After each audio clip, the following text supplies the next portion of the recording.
ಕೊಡಗು ಧ್ವನಿ digital media, ಇದು ಕೊಡಗಿನ ನಂಬರ್ 1 ಯೂಟ್ಯೂಬ್ ಚಾನಲ್. ಎಲ್ಲರಿಗೂ ನಮಸ್ಕಾರ. ಇವತ್ತು ತುರ್ತಾಗಿ ಒಂದು ಪತ್ರಿಕಾಗೋಷ್ಠಿಯನ್ನು ಆಯೋಜನೆ ಮಾಡಿದ್ವಿ. ನಮ್ಮೊಟ್ಟಿಗೆ ಬಿ ಸೆಟಿಗೇರಿ ಗ್ರಾಮ ಪಂಚಾಯಿತಿಯ ಅಧ್ಯಕ್ಷರು ಆಗಿರ್ತಕ್ಕಂಥ ಕೊಲ್ಲಿರ ಬೋಪಣ್ಣನವರು ಉಪಸ್ಥಿತರಿದ್ದಾರೆ. ಹಾಗೆ ನಮ್ಮ ಗೋಣಿಗೊಪ್ಪ ಗ್ರಾಮ ಪಂಚಾಯಿತಿಯ ಅಧ್ಯಕ್ಷರಾಗಿರ್ತಕ್ಕಂಥ ಕುಲ್ಲಚಂಡ ಪ್ರಮೋದ್ ಗಣಪತಿಯವರು ಉಪಸ್ಥಿತರಿದ್ದಾರೆ. ಹಾಗೆ ನಮ್ಮ ಪೊನ್ನಂಪೇಟೆ ಪಟ್ಟಣ ಪಂಚಾಯಿತಿಯ ಅಧ್ಯಕ್ಷರಾಗಿರ್ತಕ್ಕಂಥ ಅಣ್ಣಿರ ಹರೀಶ್ ಅವರು ಉಪಸ್ಥಿತರಿದ್ದಾರೆ. ನಾನು ಮಾಯಮಡಿ ಗ್ರಾಮ ಪಂಚಾಯಿತಿಯ ಅಧ್ಯಕ್ಷ ಟಾಟಮಣ್ಣಪ್ಪ. ಪತ್ರಿಕಾಗೋಷ್ಠಿಯನ್ನು ಕರೆದ ಉದ್ದೇಶ ಏನಂತ ಹೇಳಿದ್ರೆ, ಈಗಾಗಲೇ ಕೊಡಗಿಗೆ ಒಂದು ಅನೇಕ ವರ್ಷಗಳಿಂದ ಇದ್ದಂಥ ಜಮ್ಮ ಬಾಣೆಯ ಸಮಸ್ಯೆಗೆ ಶಾಸಕರಾದ ಎಸ್ ಪೊನ್ನಣ್ಣನವರ ಒಂದು ಮುತುವರ್ಜಿಯಿಂದ ಇವತ್ತು ಕೊಡಗು ಜಿಲ್ಲೆಯ ಎಲ್ಲ ಬೆಳೆಗಾರರಿಗೆ ಒಂದು ನೆಮ್ಮದಿ ಸಿಕ್ಕಿದೆ ಅಂತ ಹೇಳಿದ್ರೆ ತಪ್ಪಾಗಲಿಕ್ಕಿಲ್ಲ. ಆ ಕಾರಣಕ್ಕಾಗಿ ಇವತ್ತು ಎಲ್ಲ ಊರಿನ ಎಲ್ಲ ಪ್ರಮುಖರಿರ್ಬೋದು ಅಥವಾ ಸಂಘ ಸಂಸ್ಥೆಗಳಿರ್ಬೋದು, ಎಲ್ಲ ಜನಾಂಗದ ಪ್ರಮುಖರು ಇವತ್ತು ಶಾಸಕರಾದಿಯಾಗಿ ಸರ್ಕಾರದ ಕಂದಾಯ ಸಚಿವರಾದಂಥ ಕೃಷ್ಣ ಬೈರೇಗೌಡರವರಿಗೂ ಮತ್ತು ಎಸ್ ಪೊನ್ನಣ್ಣನವರಿಗೂ ಎಲ್ಲ ಕಡೆಗೂ ಅಭಿನಂದನೆಯನ್ನು ಸಲ್ಲಿಸ್ತಾ ಬರ್ತಾ ಇದ್ದಾರೆ. ಇವತ್ತು ಜಮ್ಮ ಬಾಣೆಯ ವಿಚಾರವಾಗಿ ಮಾಜಿ ಶಾಸಕರು 2-3 ಪತ್ರಿಕಾಗೋಷ್ಠಿಯನ್ನು ನಡೆಸಿದ್ದಾರೆ.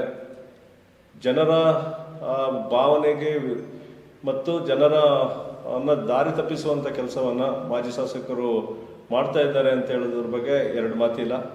ಈ ನಿಟ್ಟಿನಲ್ಲಿ ಜಮ್ಮ ಬಾಣೆಯಿಂದ ಇವತ್ತು ಜಾಮದಾರ್ ಅವರು ಕಂದಾಯ ಇಲಾಖೆಯ ಪ್ರಧಾನ ಕಾರ್ಯದರ್ಶಿಗಳಾಗಿದ್ದ ಸಂದರ್ಭದಲ್ಲಿ ಜಮ್ಮ ಬಾಣೆ ಸರ್ಕಾರದ ಜಾಗ ಅಂತೇಳಿ ಸುತ್ತೋಲೆಯನ್ನು ಹೊರಡಿಸಿದರು 2005-6ರಲ್ಲಿ.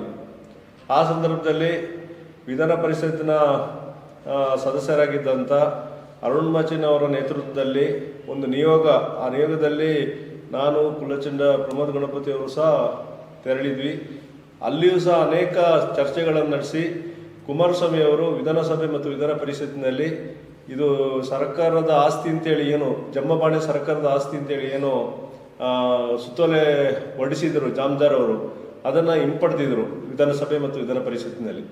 ಅದಾದ ನಂತರ ಕೆಲವೊಂದು ವಿಧೇಯಕಗಳು ಇಲ್ಲಿ ಮಂಡನೆಯಾಗಿ ರಾಷ್ಟ್ರಪತಿ ಅಂಕಿತವಾಗಿ ಬಂದು 2011ರಲ್ಲಿ ಆಗಿದ್ದರೂ ಸಹ ಅದು ಸರಿಯಾದ ರೀತಿಯಲ್ಲಿ ಅನುಷ್ಠಾನಗೊಳ್ಳದೆ ಜನರಿಗೆ ಮತ್ತೆ ತೊಂದರೆ ಆದಂಥ ಸಂದರ್ಭದಲ್ಲಿ ಇವತ್ತು ಕಂದಾಯ ಸಚಿವರ ನೇತೃತ್ವದಲ್ಲಿ ಕೊಡಗಿನ ಶಾಸಕರಾಗಿರ್ತಕ್ಕಂಥ ಎಸ್ ಪೊನ್ನಣ್ಣನವರ ಒಂದು ಮುತುವರ್ಜಿಯಿಂದ ವಿರೋಧ ಪಕ್ಷದ ನಾಯಕರಾದಂಥ ಅಶೋಕ್ ರವರು, ಅರವಿಂದ್ ಬೆಲ್ಲದ್ರವರು ಮತ್ತು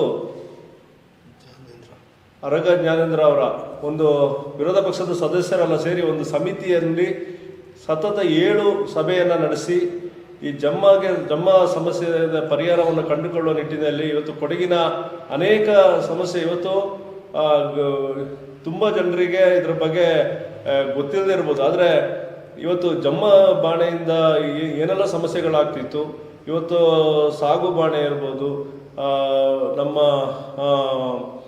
ವಸತಿಗೆ ಮೀಸಲಿಟ್ಟಂಥ ಜಾಗಗಳಿರ್ಬೋದು, ಅನೇಕ ಸಮಸ್ಯೆಗಳಿಗೆ ಒಂದು ಶಾಶ್ವತವಾದಂಥ ಪರಿಹಾರವನ್ನು ಕೊಡಬೇಕು. ಇದರಿಂದ ಜನರಿಗೆ ಒಂದು ಒಳ್ಳೆಯ ರೀತಿಯಲ್ಲಿ ಆಗಬೇಕು ಅನ್ನುವಂಥ ನಿಟ್ಟಿನಲ್ಲಿ ಇವತ್ತು ಮಾನ್ಯ ಶಾಸಕರಾದ ಎಸ್ ಪೊನ್ನಣ್ಣನವರು ಭಾಳಷ್ಟು ಮುತುವರ್ಜಿಯಿಂದ ವಹಿಸಿ ಕಂದಾಯ ಸಚಿವರು ಮತ್ತು ಮುಖ್ಯಮಂತ್ರಿಗಳ ಗಮನಕ್ಕೆ ತಂದು ಇದನ್ನು ಕಾರ್ಯಗತಗೊಳಿಸಿದ್ದಾರೆ. ಇವತ್ತು ರಾಜಕೀಯ ಕಾರಣಕ್ಕಾಗಿ ಇವತ್ತು ವಿರೋಧ ಪಕ್ಷದವರು ಸಹ ಇದನ್ನು ಎಲ್ಲ ಕಡೆಯೂ ಸಹ ಸ್ವಾಗತವನ್ನು ಮಾಡಿದ್ದಾರೆ. ಪೊನ್ನಣ್ಣನವರಿಗೆ ಅಭಿನಂದನೆಯನ್ನು ಸಹ ಸಲ್ಲಿಸಿದ್ದಾರೆ.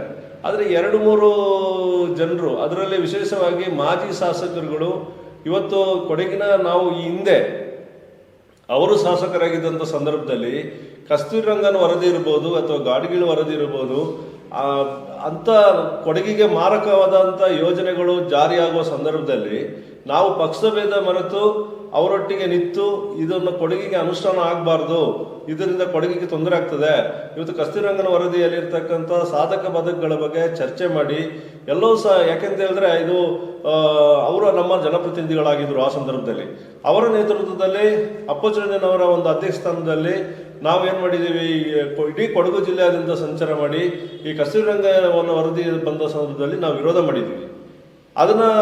ಅದೇ ರೀತಿಯಾಗಿ ಇವತ್ತು ಒಂದು ಕೊಡಗಿನ ಸಮಸ್ಯೆ ಬಂದಾಗ ಮಾಜಿ ಶಾಸಕರುಗಳು ಅವರು ಮುಕ್ತ ಮನಸ್ಸಿನಿಂದ ಸಲಹೆಗಳನ್ನು ಕೊಟ್ಟು ಕೊಡಗಿನ ಅಭಿವೃದ್ಧಿ ದೃಷ್ಟಿಯಿಂದ ಕೊಡಗಿಗೆ ಮಾರಕ ಆದಂಥ ಕೆಲಸ ಕಾರ್ಯಗಳನ್ನ ಮಾಡಲಿಕ್ಕೆ ಅವರು ಸಲಹೆಗಳನ್ನು ಕೊಡುವುದನ್ನು ಬಿಟ್ಟು ಜನರ ದಿಕ್ಕನ್ನು ತಪ್ಪಿಸುವ ಕೆಲಸವನ್ನ ಇವತ್ತು ಮಾಡ್ತಾ ಇದ್ದಾರೆ ಅಂತ ಹೇಳೋದಕ್ಕೆ ಬಯಸ್ತಾ ಇದ್ವಿ. ಇವತ್ತು ಅವ್ರನ್ನ ಒಂದು ನೇರವಾಗಿ ಒಂದು ಪ್ರಶ್ನೆ ಕೇಳುವಂಥದ್ದು, ನೀವು 25 ವರ್ಷಗಳಲ್ಲಿ ಏನು ಕೊಡಗಿಗೆ ಏನು ಮಾಡಿದ್ದೀರಾ, ಏನು ಒಳ್ಳೆಯ ಕೆಲಸಗಳನ್ನ ಮಾಡಿದ್ದೀರಾ? ಇವತ್ತು ನಮ್ಮ ಪೊನ್ನಣ್ಣನವರು MLA ಆದ ನಂತರ 2.5 ವರ್ಷ ಆಯಿತು. ಅವರು ವರ್ಷ ನಾವು ಏನು ಕೆಲಸ ಮಾಡಿದ್ದೀವಿ ಅಂತೇಳಿ ಬುಕ್ಕನ್ನು ಪ್ರಕಟಣೆ ಮಾಡಿ ಏನೇ ಇಟ್ಟಿದ್ದಾರೆ. ಯಾಕಂತ ಹೇಳಿದ್ರೆ ಅವರಲ್ಲಿ ಏನೇನು ಕಾರ್ಯಕ್ರಮಗಳನ್ನ ಮಾಡಿದ್ದೀವಿ ಶ್ವೇತಪತ್ರದ ಥರನೇ ಇದೆ. ಬೇಕಾದ್ರೆ ನಾವು ಅದನ್ನು ಕೊಡಲಿಕ್ಕೆ ನಾವು ಅವತ್ತಿಂದನೇ ಹೇಳ್ತಿದ್ದೇವೆ, ಕೊಡಲಿಕ್ಕೆ ನಾವು ತಯಾರಾಗಿದ್ದೀವಿ ಅಂತೇಳಿ. ನಮಸ್ಕಾರ. ಇವತ್ತು ಈಗಾಗಲೇ ನಾವು ಪತ್ರಿಕೆಯಲ್ಲಿರ್ಬೋದು, ಮಾಧ್ಯಮದಲ್ಲಿರ್ಬೋದು ಕೆ ಜಿ ಬೋಪಯ್ಯನವರ ಹೇಳಿಕೆಯನ್ನು ನಾವು ನೋಡ್ತಾ ಇದ್ದೀವಿ. ಅವರು ಒಬ್ಬ ಜನಪ್ರತಿನಿಧಿಯಾಗಿ ಒಂದು 20 ವರ್ಷ ಇಲ್ಲಿ ಕೊಡಗಿನಲ್ಲಿದ್ದರು. ಅದಲ್ಲದೆ ವಕೀಲರಾಗಿದ್ದರು. ಅವ್ರು ಇವತ್ತು ಏನು ಮಾಡಬೇಕಾಗಿತ್ತು ಅಂತ ಹೇಳಿದ್ರೆ, ಪೊನ್ನಣ್ಣನವ್ರು ಏನು ಮಾಡ್ತಾ ಇದ್ದಾರೆ, ಅವ್ರು ಏನಾದರೂ ಅದರಲ್ಲಿ ತಪ್ಪಿದರೆ ಇವರು ಹಾಗೆಲ್ಲ ಹೀಗೆ ಅಂತೇಳಿ ಅವ್ರ ಜೊತೆ ಚರ್ಚೆ ಮಾಡ್ಬೋದಿತ್ತು. ಅದು ಚರ್ಚೆಯನ್ನು ಬಿಟ್ಟು ಇವತ್ತು ಇವರು ಮಾಧ್ಯಮದ ಮುಖಾಂತರ ಜನರನ್ನು ದಿಕ್ಕು ತಪ್ಪಿಸುವಂಥ ಕೆಲಸವನ್ನು ಮಾಡ್ತಾ ಇದ್ದಾರೆ. ಇವರಿಗೇನೋ BJPಯಿಂದ ಮತ್ತೆ ಟಿಕೆಟ್ ಸಿಗ್ಬೋದು, ಬಟ್ ಇವರು ಈ ಥರ ಹೋದರೆ ಖಂಡಿತವಾಗ್ಲೂ BJPಯಲ್ಲಿ ಅವರಿಗೆ ಟಿಕೆಟ್ ಅಂತೂ ಸಿಗೋದಿಲ್ಲ. ಅವ್ರು ಯಾಕೆಂತಂದರೆ ಜನರ ದಿಕ್ಕು ತಪ್ಪಿಸ್ತಾ ಇದ್ದಾರೆ ಅಂತ ಹೇಳಿದಕ್ಕೆ 3-4 ಉದಾಹರಣೆಗಳಿದೆ. ಇವತ್ತು ನಮ್ಮ ಕೊಡಗೂರು ಅಂತೇಳಿ ಮಾಡಿದ್ನ ಅದನ್ನು ಅದು ನಮ್ಮ ಸ್ಟೇಟ್ ಗೌರ್ಮೆಂಟಿಂದ ಅದು ಆಗೋದಿಲ್ಲ, ಕೇಂದ್ರ ಸರ್ಕಾರದಿಂದ ಆಗಬೇಕಿದೆ ಅಂತೇಳಿ ಅವರೇ ಒಂದು ಪ್ರಕರಣವನ್ನು ಒಂದು ಸತಿ ಹೊರಡಿಸಿದ್ದಾರೆ. ಅದನ್ನು ನಮ್ಮ ಶಾಸಕರು ಈಗಾಗಲೇ ಅದನ್ನು ನಮ್ಮ ಇದರಿಂದ ರಾಜ್ಯ ಸರ್ಕಾರದಿಂದ ಅದನ್ನು ಇದು ಮಾಡಿದ್ದಾರೆ. ಅದೊಂದು ಉದಾಹರಣೆ ಇದೆ ನಮಗೆ ಇಲ್ಲಿ. ಅದಲ್ಲದೆ ಇನ್ನೊಂದು ವಿಚಾರ, ಕೋವಿ ಹಕ್ಕು ವಿಚಾರದಲ್ಲಿಯೂ ಸಹ ಇವರು ಇವತ್ತು ಏನು ಗೊಂದಲ ಮಾಡಿದ್ದಾರೆ, ಈ ಗೊಂದಲಕ್ಕೆ ನೇರವಾದ ಕಾರಣ ಕೆ ಜಿ ಬೋಪಯ್ಯನವರು ಈಕೆ ಜನಾಂಗಗಳ ಮಧ್ಯೆ ಇವತ್ತು ಜನಾಂಗಗಳ ಮಧ್ಯೆ ಒಡಕನ್ನು ತರುವುದು ಇದರಿಂದ ಒಳ್ಳೆ ಬೆಳವಣಿಗೆ ಅಲ್ಲ. ಇದನ್ನು 3 ವರ್ಷದಿಂದ ನಮ್ಮ ಶಾಸಕರು ಏನು ಮಾಡ್ತಾ ಇದ್ದಾರೆ ಅಂತೇಳಿ ಇವರಿಗೆ ತಡಿಲಿಕ್ಕೆ ಆಗ್ತಾ ಇಲ್ಲ. ಇವತ್ತು ಏನಾಗ್ತಿದೆ ಅಂತೇಳಿ BJP ಅವರಿಗೆ ಸಹ ಇದನ್ನು ಸ್ವಾಗತ ಮಾಡ್ತಾ ಇದ್ದಾರೆ, ತುಂಬ ನಾಯಕರು ಸ್ವಾಗತ ಮಾಡ್ತಾ ಇದ್ದಾರೆ. ಕೆಲವು ಇವರು ಶಾಸಕರೊಬ್ಬರೇ, ಈ ಬೇರೆ ಯಾರೂ ಇಲ್ಲ. ಈಗ ಅವ್ರ ಜೊತೆ ಜಿಲ್ಲಾಧ್ಯಕ್ಷರಿರ್ಬೋದು, ತಾಲೂಕು ಅಧ್ಯಕ್ಷರಿರ್ಬೋದು, ಯಾರು ಸಹ ಇಲ್ಲದೆ ಬರೀ ಶಾಸಕರು ಮಾತ್ರ ಇದ್ರ ಬಗ್ಗೆ ಮಾತಾಡ್ತಾರೆ ಅಂತ ಹೇಳಿದ್ರೆ ಇವರಿಗೆ ಇಲ್ಲಿ ಮತ್ತೆ BJPಯಲ್ಲಿ ಟಿಕೆಟ್ ಬೇಕು. ಇವರು ಟಿಕೆಟ್ ಬೇಕು ಅಂತ ಹೇಳಿದ್ರೆ ಈ ಜಮ್ಮ ಸಮಸ್ಯೆಯನ್ನು ಪೊನ್ನಣ್ಣನವರ ಜೊತೆಯಲ್ಲಿ ಕೂತು ಇವರು ಬೇಕಾದ್ರೆ ಚರ್ಚೆ ಮಾಡಲಿ. ಅದು ಹೀಗಾಗಬೇಕಾಗಿತ್ತು, ಹಾಗೆ ಖಂಡಿತವಾಗ್ಲೂ ಅವ್ರನ್ನ ನಾವು ಸ್ವಾಗತ ಮಾಡ್ತೀವಿ.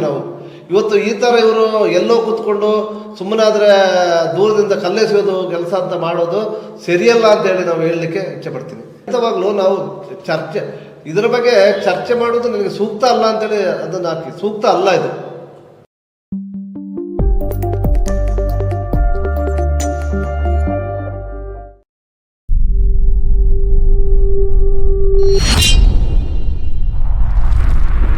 ಕೊಡಗು ಧ್ವನಿ ಡಿಜಿಟಲ್ ಮೀಡಿಯಾ, ಇದು ಕೊಡಗಿನ ನಂಬರ್ 1 ಯೂಟ್ಯೂಬ್ ಚಾನಲ್.